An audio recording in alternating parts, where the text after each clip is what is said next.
చేరుకొడిచ్చిన మీ అందరికీ యేసుక్రీస్తు పేరిట శుభాభినందనాలు.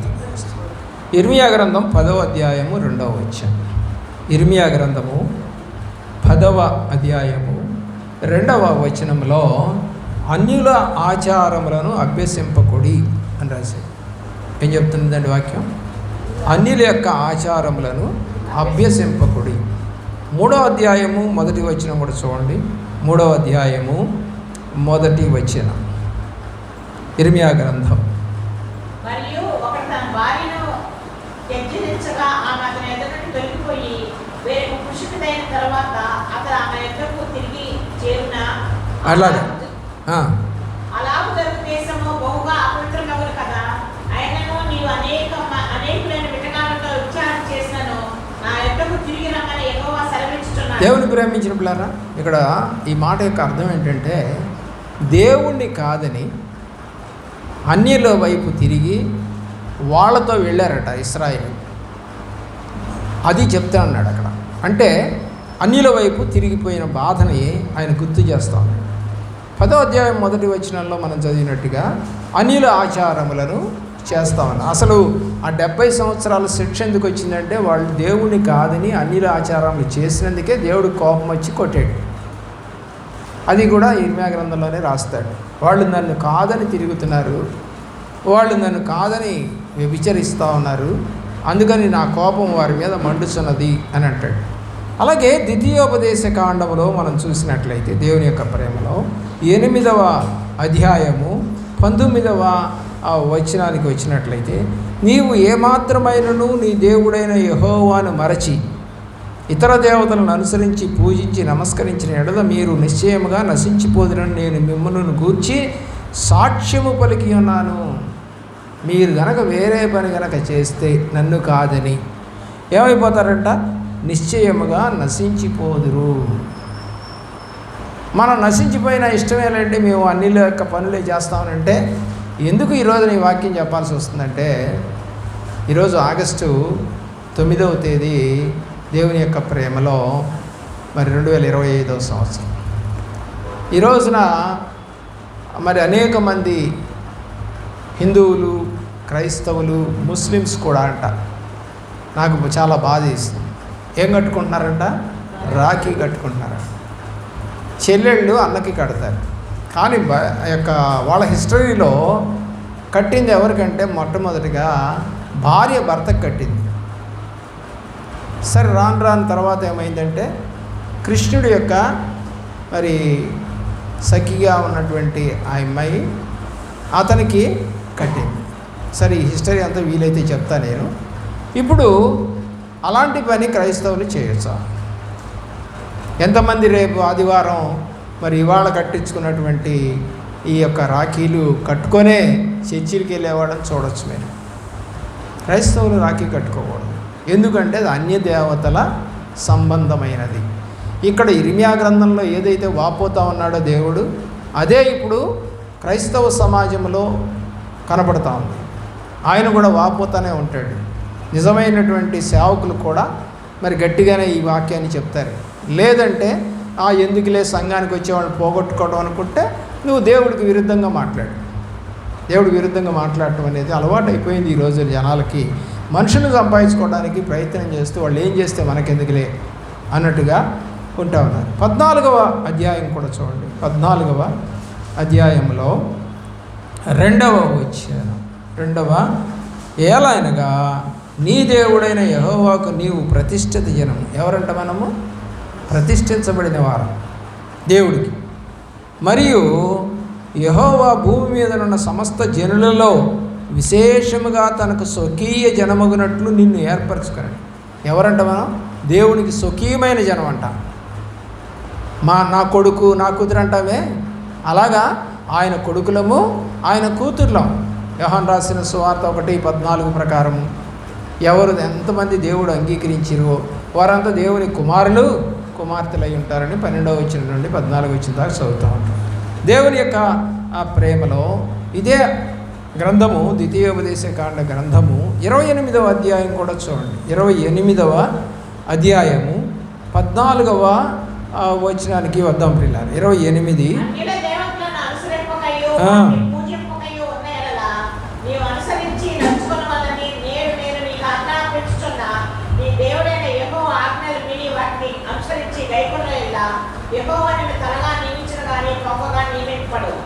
పైవాడగా ఉందో కానీ క్రిందివాడగా ఉండవు. ఒకటే చెప్తున్నాడు, మీరు అన్య సంబంధమైనటువంటి దేవుళ్ళు దేవతలకు సంబంధించిన మరి అనుసరించకుండా, రెండోది పూజింపక. అనుసరించడం వేరు, పూజించడం వేరు. అంటే ఎవడన్నా తిరణాలకు వెళ్దాం రమ్మా అని పిలిస్తే నువ్వు అనుసరించి వెళ్ళటం, అక్కడికి వెళ్ళిన తర్వాత కొబ్బరికాయ కొట్టడం, దండం పెట్టడం, పూజించటం, రెండు పనులు ఉంటాయి. అనుసరించడం వేరు, పూజించడం వేరు. కొంతమంది అనుసరిస్తారు, అనుసరించిన వాళ్ళంతా పూజ చేస్తారంటే లేదు. కొంతమంది కొబ్బరికాయ కొట్టరు, దండం పెట్టరు, బొట్టు పెట్టుకోరు, గుడి చుట్టూ తిరగరు, పోతారు. కొంతమంది పోతారు కానీ చేయరు. అంటే అనుసరించారు. అంటే అక్కడ దాకా పోవడానికి ఎవడో నిన్ను ప్రేరేపించాడు. అంటే నీ ఫ్రెండ్స్, నీ బంధువులు, రక్షణ లేనివారు ప్రేరేపించి ఉండొచ్చు. దేవుని యొక్క ప్రేమలో 31వ సంకీర్తన, ద్వితీయోపదేశకాండంలోనే 31వ అధ్యాయము 16వ వచనానికి వస్తాను. యెహోవా మోషేతో ఇట్లా, ఇదిగో నీవు నీ పితరులతో పట్టుకొని పోచున్నావు. ఈ జనులు లేచి ఎవరి దేశమున తాము చేరి వారి నడుమ ముందులో ఆ జనుల మధ్యను వ్యభిచారులై ఆ అన్యుల దేవతల వెంట వెళ్ళి నన్ను విడచి నేను వారితో చేసిన నిబంధనను మీరు. దేవుడు ముందే చెబుతున్నాడు, నేను మోషే నువ్వు వెళ్ళిపోతున్నావు, చనిపోబోతున్నావు. ఇక ఈ ప్రజలు ఎలా చేస్తారో తెలుసా? వాళ్ళ దగ్గరికి వెళ్ళి వాళ్ళ దేవతల వెంట వెళ్ళి నడిచి వారితో నేను చేసిన నిబంధన మర్చిపోతారయ్యా.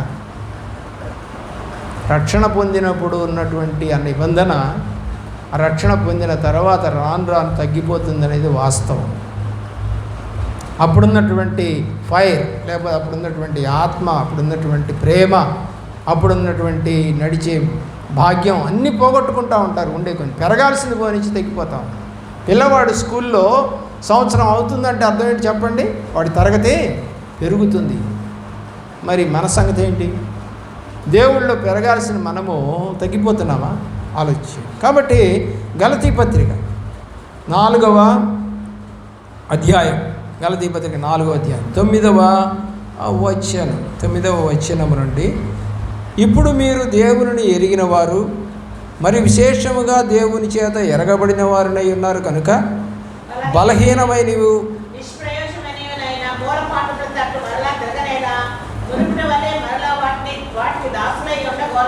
ఎలాగా పాత పద్ధతిలో మీరు దాసులై ఉన్నట్టుగా మళ్ళా ఎందుకు ఉండాలి? మీరు అలాగా చాల్సిన మీరు పాత పద్ధతులు మానేసి దేవుడి దగ్గరికి వచ్చారు కదా, మళ్ళా ఎందుకు పాత పద్ధతుల్లోకి తిరుగుతున్నారు? మూలపటాలు మళ్ళా చెప్పాలా మీకు? మళ్ళీ మొదటి నుంచి చెప్పాలా అని బాధపడుతూ ఉన్నాడు గలతీయులకి. గలతీయులలో దేవుడు చనిపోయి తిరిగి లేచినప్పుడు వెళ్ళింది ఎక్కడికి? గలిలయకే వెళ్ళాడు. ఆ యొక్క భాగ్యం కూడా వాళ్ళకి లేకుండా వాళ్ళు ఇష్టం వచ్చినట్టుగా తిరుగుతున్నట్టుగా మనకు కనబడుతూ ఉంది. ప్రియులారా, ఆ తర్వాత అన్న మాట కూడా మీకు కనబడుతుంది. మీరు దినములను మీ విషయమై ఏమి బాధపడుతున్నాడు సేవకుడు? ఇంతగా చెప్పి నేను మిమ్మల్ని నడిపిస్తే మీరు వ్యర్థమైపోతుంది నా మాటలన్నీ కూడా, అందుకని నేను మళ్ళా లోకంలో కలిసిపోతారేమని భయపడుతున్నాను అని పౌలు భక్తుడు గలతీయులకి చెప్తా ఉన్నాడు. ప్రియులారా, నిర్గమాకాండము 20వ అధ్యాయంలోనికి వెళితే, నిర్గమాకాండము 20వ అధ్యాయము దేవుని యొక్క ప్రేమలో 2వ వచనం ఉండండి. 2వ వచనం, నీ దేవుడైన యెహోవాను నేనే దాసుల గృహమైన ఐగుప్తులో నుండి నిన్ను వెలుపలికి రప్పించి తిని, నేను తప్ప వేరొక దేవుడు నీకు ఉండకూడదు.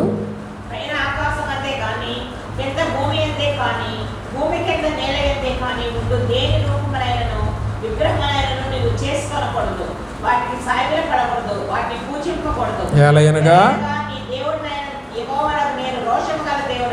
నన్ను ద్వేషించు వారి విషయంలో 3-4 తరముల వరకు కన్నుల దోషమును కుమారుని మీదకి రప్పించుచు, నన్ను ప్రేమించి నా ఆజ్ఞలు గైకొని వారిని 1000 తరముల వరకు కరుణించు వాడినై ఉన్నాను. ఇక్కడ రాయబడింది ఒకటే మాట, 3వ వచనం, నేను తప్ప. అది ఇప్పుడు నువ్వు ఆ రాఖీ కట్టించుకున్నావు అనుకో, ఎవరికి సంబంధించింది అది? హిందువులకు సంబంధించి. అంటే వేరొక దేవుడు ఉన్నట్టే నీకు కదా. వ్యాలంటైన్ డే ఎవడు పెట్టాడు? ఏమండి, ఎందుకు అవి కట్టాలి? ఫ్రెండ్షిప్ డే బ్యాండ్లు కట్టుకుంటున్నారు. ప్రియులారా, ఈ ఒక రకంగా చెప్పాలంటే రాఖీ అనేది ఏంటండి, తాయెత్తు లాంటిది. అంటే రాఖీ కడితే ధైర్యం వస్తుంది అంటారు ఎవరికి, అన్నకి చెల్లెల్ని రక్షించడానికి. అంటే రక్షాబంధన్ అన్నారు దాన్ని, రాఖీని రక్షాబంధన్ అంటే రక్షించువాడు. అయ్యా నాకు ఏదైనా కష్టం వస్తే రక్షించు, అన్నని అడుగుతుంది అన్నట్టుగా అనమాట చెల్లి. కానీ చెల్లికి ఏదైనా కష్టం వస్తే ఆదుకుంటున్నాడా? కొంతమంది అక్కలు కూడా తమ్ముడికి కడుతున్నారంట. ఇదేమో చెల్లెళ్ళు అన్నకు కట్టమని అంటే, మరి అక్కలు కూడా తమ్ముళ్ళకి కడుతున్నారంట. అలాగే భర్తలకు కూడా భార్యలు కడుతున్నారంట. మరి అలాగే ముస్లిం సోదరులకు కడుతున్నారంట, హిందూ సోదరులకు కడుతున్నారంట. ఏ దానికి అంతుపంతు లేదు, ఎవరికి పడితే వాళ్ళకి కట్టడమే. స్వకీయులకు కాదు, బయట వాళ్ళకి కూడా. చెప్పాను కదా నేను మొన్న ఒకసారి, ఒకడు ఈ చేతికి ఒక 10 ఈ చేతికి ఒక 10 కట్టుకున్నాడు. అబ్బా ఏంటి నీకు ఇంతమంది చెల్లెళ్ళు ఉన్నారంటే, ఏమనుకుంటున్నా ఊరంతా నా చెల్లెలే అన్నాడు. వాడే కొనుక్కొని వాడే కట్టుకుంటాడంటే. ఎందుకండి అంత అవసరమా?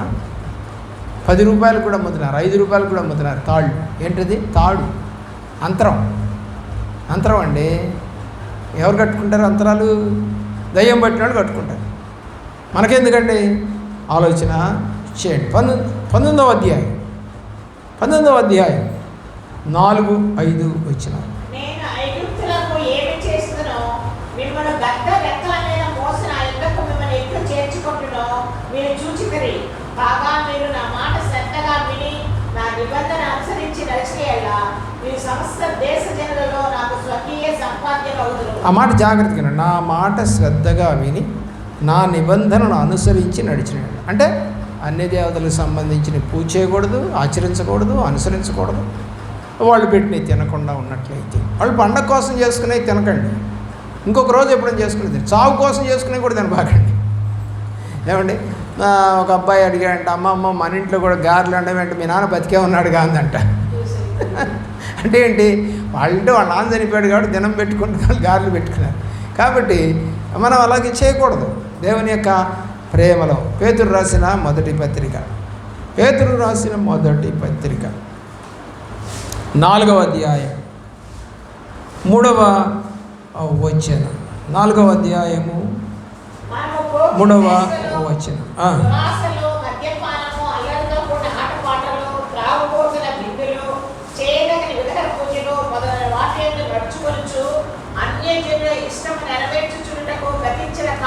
దేవుని ఎరగక ముందున్నటువంటి కాలమే చాలు. ఇప్పుడు దేవుని ఎరిగావిక కాబట్టి గతించిన కాలం అన్నాడు. అంటే నువ్వు దేవుళ్ళకి రాకముందున్నటువంటి కాలము అది చాలు. కానీ ఇప్పుడుగా నువ్వు చేయబాకు, ఎందుకంటే అది దేవుడికి ఇష్టము కానిటువంటి క్రియ. 2వ అధ్యాయం 9వ వచనం కూడా చూడండి. 2వ అధ్యాయము 9వ వచనం.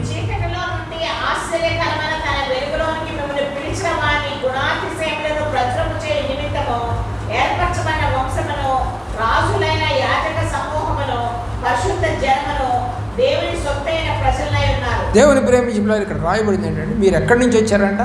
పూర్వము చీకట్లో ఉన్నారు, కాబట్టి ఇప్పుడు ఆశ్చర్యకరమైన వెలుగు. దేవుడు ఏమన్నాడు? నేను లోకమునకు వెలుగునయ్యాను. కాబట్టి ఎక్కడికి వచ్చాము మనం? ఇప్పుడు వెలుగులోకి వచ్చాం. వెలుగులోకి వచ్చి మళ్ళీ చీకటి సంబంధమైన క్రియలు చేస్తామా? చేయాలా? చేయబుద్ధి అవుతుందా?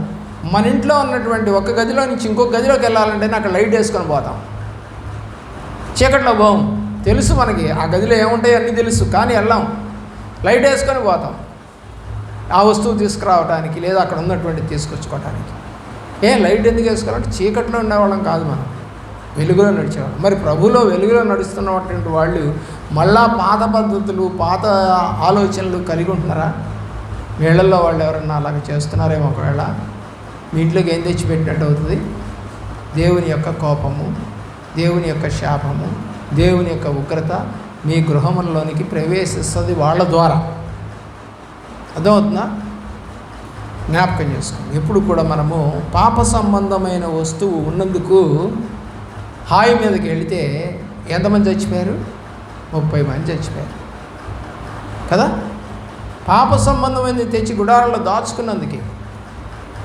నువ్వు మరి ఇంట్లోకి ఆ పాప సంబంధమైన అన్నింటినీ కూడా నీ కొడుకులు, కూతుర్లు, మనవాళ్ళు, మనవరాళ్ళు మరి వచ్చి నీకు కట్టినా పాపమే, లేదు నువ్వు పోయి వాళ్ళకి కట్టినా పాపమే.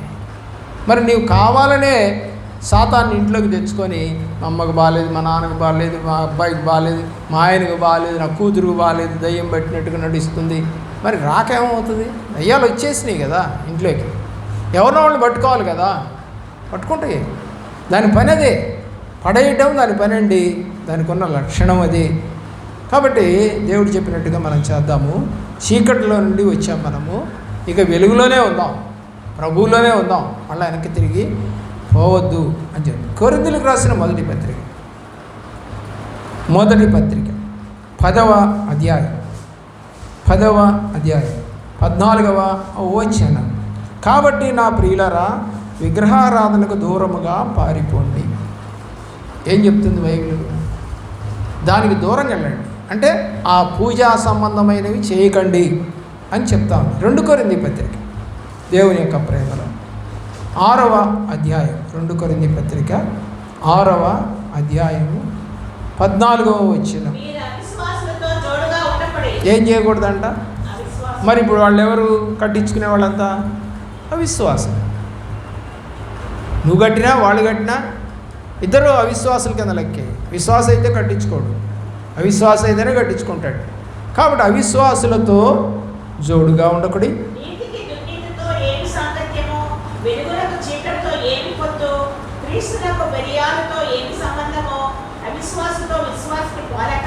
విశ్వాసికి అవిశ్వాసికి కనెక్షను అంటే బయట మాట్లాడుకోవచ్చు, చేయొచ్చు. ఈ యొక్క పనుల్లో మాత్రం పాల్గొనకూడదు. మాకు ఒక తెలిసిన అతను ఉండేవాడు మా ఊరిలో. అతను లూథరన్ చర్చిలో వాక్యం చెప్పేవాడు. చిన్నోడే, ఉద్యోగం చేస్తూ ఉన్నాడు. అయితే వాళ్ళ ఫ్రెండ్స్ అన్నారంట, కోటప్పకొండకి వెళ్దాంరా అన్నారంట. హిందువులు ఉన్నారు అతనికి ఫ్రెండ్స్, ఏది చదువుకున్నప్పుడు.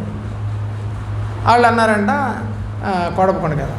కోటప్పకొండకి వెళ్ళి వచ్చి తర్వాత నాతో చెప్తున్నాడు, ఏంటి నిన్న కనపడలేదంటే ఆ ఫ్రెండ్స్ అందరు కలిస్తే కోటప్ప జాగ్రత్త, ఇంట్లో గొడవలు వస్తాయి, కుటుంబంలో గొడవలు వస్తాయి అని నేను చెప్పాను. వెళ్ళా. ఏముంది లేదా సార్, ఏదో ఫ్రెండ్స్ కదా వెళ్ళాను నేను. నువ్వు వెళ్ళటమే తప్పు. ఎథియోపియా ఖండంలో నీ స్నేహితుడు కానీ మీ తల్లి స్నేహితుడు కానీ ఎవరు పిలిచినా కూడా నువ్వు వాటికి వెళ్ళకూడదు అని రాసింది కదా, నీకు తెలుసు కదా వాక్యం, ఎందుకు చేశాను? 3 పెళ్ళాలకు తగాదా వచ్చింది, కుటుంబంలో తగాదా వచ్చింది. వాళ్ళ నాన్నగారు చనిపోయారు, వాళ్ళమ్మ నడవలేని స్థితిలో ఉంది. ప్రియులరా, వాళ్ళక్క మరి వాళ్ళు వేరే వాళ్ళు హిందువుల్ని పెళ్లి చేసుకున్నారు. అన్నీ నేను ఇతనికి చెప్పిన తర్వాత అన్నీ జరిగిపోయినాయండి వరుసగా. ఒక 4-5 ఏళ్లలో వరుస దెబ్బ తగిలింది. చాలామంది అనుకుంటారు ఫ్రెండ్సే కదా, సరదాగా వెళ్ళాము. సరదాగా వెళ్ళకూడదని రాసింది కదా, ఇందాక చదువుకున్నాం కదా. అవిశ్వాసులతో విశ్వాసులకు జోడెక్కడా? అలాంటి పనులు చేయకు. కలిసి వెళ్ళు, టీ తాగు, హోటల్కి వెళ్ళు, టిఫిన్ తిను, సినిమాలు చూడబాకు, షికార్లు చేయబాకు, ఇలాంటివి మానేసి. ఫ్రెండ్స్తో మాట్లాడొద్దని చెప్పట్లేదు మేము, బంధువులతో మాట్లాడొద్దని చెప్పట్లేదు. కానీ వాళ్ళ ఆచారాల్లో నువ్వు పాలుపంపులు పొందొద్దు. వాళ్ళు నిన్ను ప్రేరేపిస్తే నువ్వు చదవండి. సామెతల గ్రంథం 1వ అధ్యాయం. పాపులు నిన్ను ప్రేరేపింపగా ఒప్పకుము అన్నాడు. ఎవరంట? పాపులు వాళ్ళు. అంటే దేవుణ్ణి ఎరగకుండా తిరిగేటువంటి ఒప్పుకోబాకు, పోబాకు. పాపులు పిలవగా నువ్వు ఒప్పుకోబాకు. ఇంత స్పష్టంగా వాక్యం చెబుతూ ఉంటే మనం మళ్ళీ వాళ్ళతోనే తిరిగి ఏముందిలే గారు. ఒక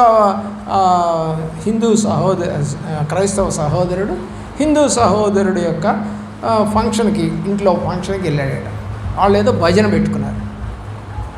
భజన పెడితే వాళ్ళు తప్పనిసరిగా నైవేద్యం పెడతారుగా, నైవేద్యం పెట్టారు. అలాగే బొట్టు ఒకటి పెడతారు, ముందర ఒక ప్రసాదం ఒకటి పెడతారు. ప్రసాదం తిన్నాడు, బొట్టు పెట్టించుకున్నాడు, బొవ్వ తిన్నాడు, అన్నీ తిన్నాడు. ఏంటి అని అంటే ఏం లేదు. ఎక్కడ తిన్నామంటే పలానా చోట తిన్నాను. మరి అది తినకూడదు కదా క్రైస్తవుడిగా నువ్వు అని అన్నా. అంటే ఏముందిలే ఒక్కసారి తింటే. తర్వాత అడ్డం పట్టాడు. పెళ్ళం వాడికి సపరేట్ చేయలాగా చేస్తా ఉంది. నేను చెప్పానయ్య గారు వింటలేదు మా ఆయన. అట్లా వెళ్ళబాకయ్యా, పలకరించు తప్పులేదు, దాంట్లో పాలు పంపులు పొందబాకు.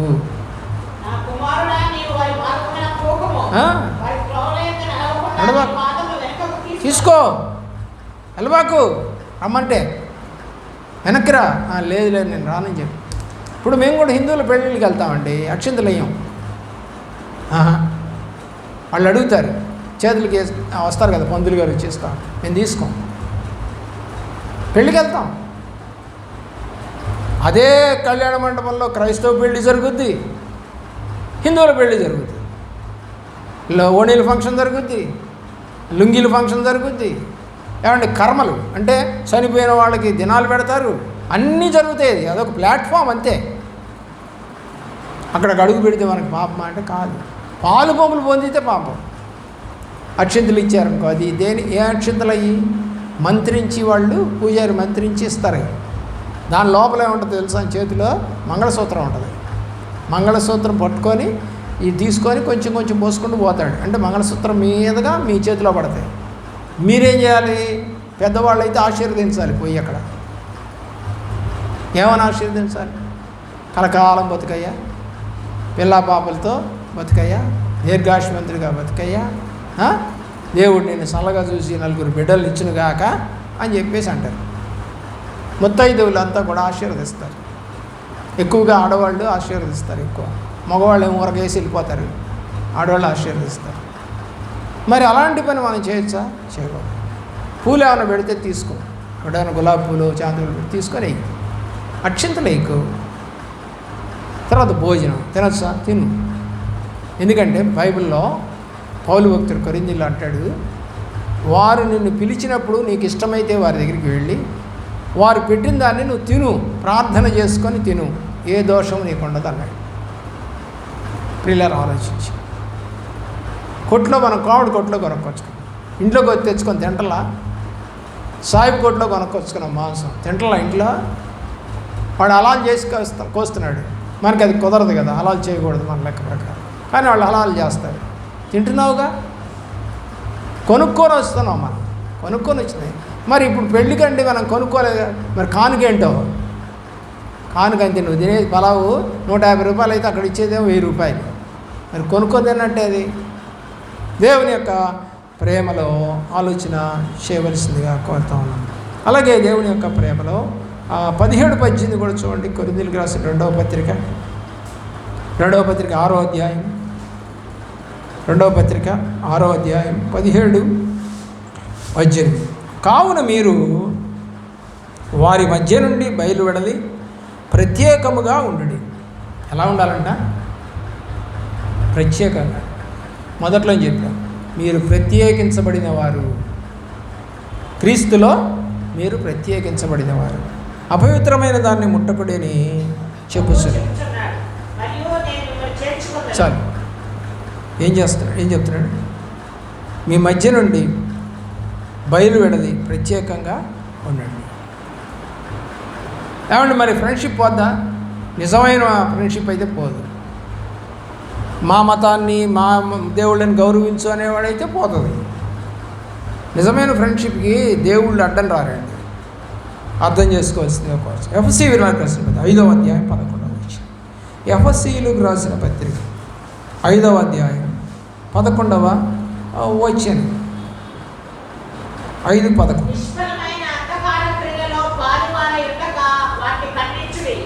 ఏ క్రియలంట? నిష్ఫలమైన అంధకార క్రియలు అంటాయి దేవుడు చెప్తా. అలాంటి వాటిల్లో పాలు పంపులు పొందొద్దు. చదవండి.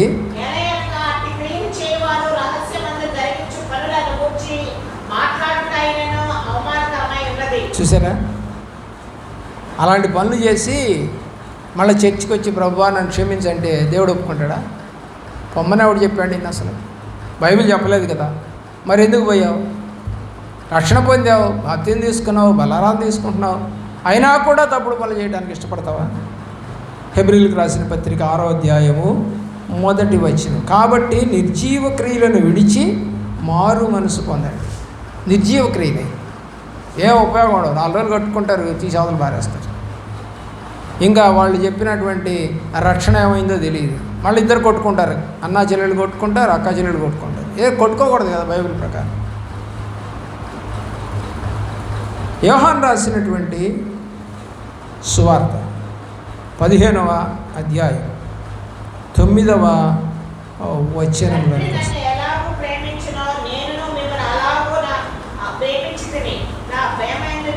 దేవుడు కోరేది ఒకటే, నా ప్రేమలో మీరు నిలిచి ఉండండి. దేవుడు తండ్రి ఆజ్ఞలు గైకొని ఆయన ప్రేమ యందు నిలిచి ఉన్న ప్రకారం మీరును నా ఆజ్ఞలు గైకొని నెడద నా ప్రేమ యందు నిలిచి ఉంది. ఇప్పుడు ఆయన ఆజ్ఞలు గైకోకుండా అవన్నీ చేసి, ప్రభువా నేనంటే నీకు తెలుసు కదా, బలారాధనకు వస్తున్నా కదా, కానుక ఇస్తున్నా కదా, అయ్యగారికి దండాలు పెడుతున్నా కదా, బైబిల్ చదువుతున్నా కదా, పాటలు పాడుతున్నా కదా, అవన్నీ పైపైన క్రియలు. పరీక్షకి వెళ్ళేవాడు కూడా పెన్ను తీసుకెళ్తాడు, హాల్ టికెట్ తీసుకెళ్తాడు, స్కేల్ తీసుకెళ్తాడు, పెన్సిల్ తీసుకెళ్తాడు. కానీ అడిగి రాదు. కానీ అవన్నీ తీసుకెళ్లాల్సింది అక్కడికి. పెన్ను తీసుకెళ్ళాలి, స్కేలు, మరి అలాగే పెన్సిలు అవన్నీ తీసుకెళ్ళాలి, అట్ట, హాల్ టికెట్ తీసుకెళ్ళాలి. లేదా రాని పెన్ను లేకుండా పోయి ఏం చేస్తాం? అలాగే ఎన్ని క్రియలు ఉంటాయి. కానీ చదువు ఉంటే బరాబరా రాస్తాడు వాడు. అలాగే మనకి ఆత్మ ఉంటే దేవుడి పనులు బరాబరా చేస్తాం. బరాబరా చేయట్లేదు అని అంటే మనకి దేవుడు ఆత్మ లేదు అని అర్థం. అంతే కదండి. ఆలోచించి దేవుని యొక్క ప్రేమను బట్టి మాట్లాడుకుందాం. లేవీకాండం 18వ అధ్యాయం 4వ వచనం. లేవీకాండం 18వ అధ్యాయం 4వ వచనం. మీరు నా విధులను గైకొనవలెను, నా కట్టడలను నడుచుకొనుటకు వాటిని అనుసరింపవలను, మీ దేవుడగు నేను యెహోవా. నా విధులు, నా కట్టడలు అనుసరించి నడవాలి మీరు అని దేవుడు యొక్క వాక్యం సెలవుస్తుంది. 20వ వచనం కూడా చూడండి. 20వ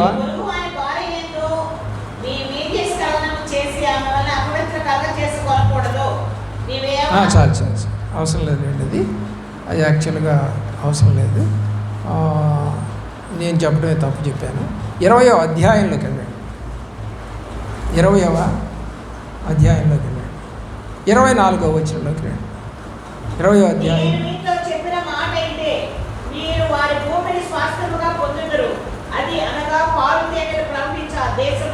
మీకు స్వాస్థ్యముగా ఉన్నట్లు దాన్ని మీకు ఇచ్చినను, జనములలో నుండి మిమ్మల్ని వేరుపరచిన మీ దేవుడైన యెహోవాను నేనే. 26 మీరు నాకు పరిశుద్ధులై ఉండవలెను, నేను పరిశుద్ధులను, మీరు నా వారై ఉన్నట్లు అన్ని జనుల నుండి మిమ్మల్ని వేరుపరచిన. అదే అండి, మీరు ఎక్కడి నుంచి వచ్చినట్టు? ఇప్పుడు అన్ని జనుల నుంచి వేరుపరచబడ్డారు దేవుళ్ళకి. ఇంత స్పష్టంగా దేవుడు చెబుతున్నా కూడా మేము వేరుపరచబడలేదు, వాళ్ళతోనే కలిసి ఉంటామంటే ఇంకేం చెప్తాం కదా? ఆలోచించండి. యెహెజ్కేలు గ్రంథం 13వ అధ్యాయం. యెహెజ్కేలు గ్రంథము 13వ అధ్యాయం 18వ వచనం.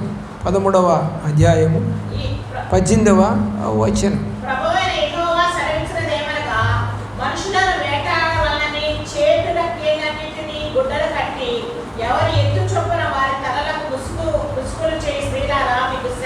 ఎవరికి శ్రమ? తప్పుడు పనులు చేస్తూ నడుస్తున్నటువంటి వాళ్ళకి శ్రమ. దేవుని యొక్క ప్రేమలో 22వ వచనంలో, మరియు నేను యెహోవానని మీరు తెలుసుకున్నట్లు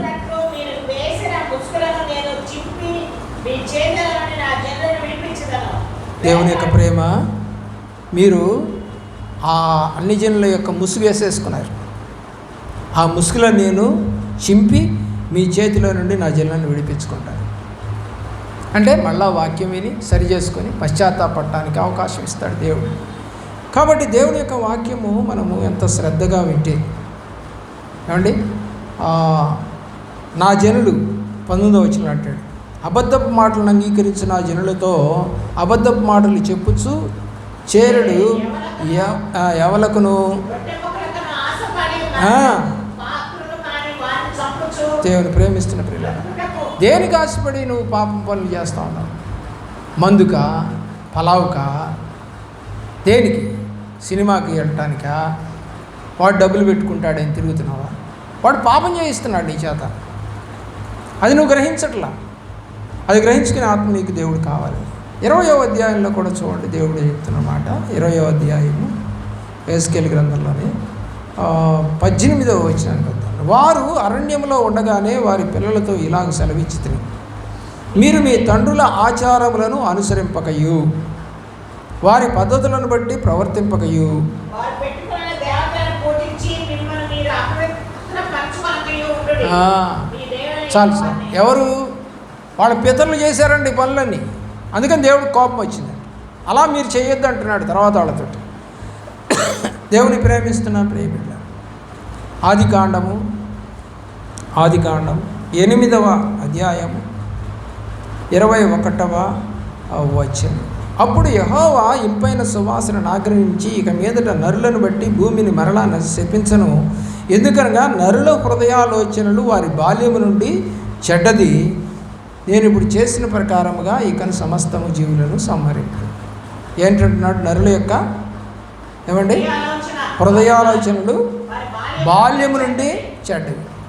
ఇప్పుడు పిల్లలు ఉన్నారు, మీరు చిన్న చిన్న పిల్లలు కనపడుతూ ఉంటారు మన క్రైస్తవ పిల్లలు, అందుకంటే సుధా పిల్లలు కూడా, వాళ్ళు కూడా రాఖీలు కట్టుకోవటం చూశారు. వాళ్ళు చిన్నపిల్లలే కదా, మరి రాఖీ ఎందుకు కట్టుకున్నారు? కట్టారు, వాళ్ళు కట్టారు. అందుకని ఏమంటున్నాడు? బాల్యము నుండి మీ యొక్క ఆలోచనలు చెడ్డవి, హృదయాలోచనలు చెడ్డవి, చేయకూడదని చెప్పాలి. టపాకాయలు కాల్చకూడదు, ఇంకో రోజు కాల్చుకో, పండగ రోజు కాల్చకూడదు. అది హిందువులు చేసే పని, నువ్వు కాదు. మరి నువ్వు క్రిస్మస్ చేసుకుంటున్నావు కదా, వాళ్ళు చేస్తారా? మరి వాళ్ళ చేత కూడా చేయించు. నువ్వు టపాకాయలు కాలుస్తావు, నువ్వు దీపాలు పెడతావు, కానీ వాళ్ళ చేత నువ్వు యేసుక్రీస్తు దేవుడు అని చెప్పి రానియవు. అంటే నీ దేవుడు నువ్వు కనపరుస్తావు, వాళ్ళ దేవుడు నువ్వు కనపరుస్తావు. తప్పు కదా అది. తెలియకుండానే మన ఇంట్లోకి ఏం బాంబులు ఉంటాయి? లక్ష్మీ బాంబులు. ఏ బొమ్మలు ఉంటాయి లోపల? టపాకాయల మీద లక్ష్మీదేవి బొమ్మ వేసి ఉంటుంది, అవన్నీ తీసుకొచ్చి ఇంట్లో పెడతాడు. సూర్యుడు బొమ్మ వేసి ఉన్నాయి, తీసుకొచ్చి పెడతావు. లేదండి రామబాణం, రాముడు బొమ్మ వేసి ఉన్నాయి, తీసుకొచ్చి పెడతావు. మరి ఎవరు వచ్చారు ఇప్పుడు లోపలికి? నీకు తెలియకుండానే వాళ్ళని నువ్వు అనుసరిస్తూ ఉన్నావు, తీసుకొచ్చి పెట్టుకుంటూ ఉన్నావు, దాచిపెట్టుకుంటూ ఉన్నావు. దేవుని ప్రేమ తప్పు కదా ప్రియులారా. అపోస్తలుల కార్య గ్రంథం 16వ అధ్యాయం.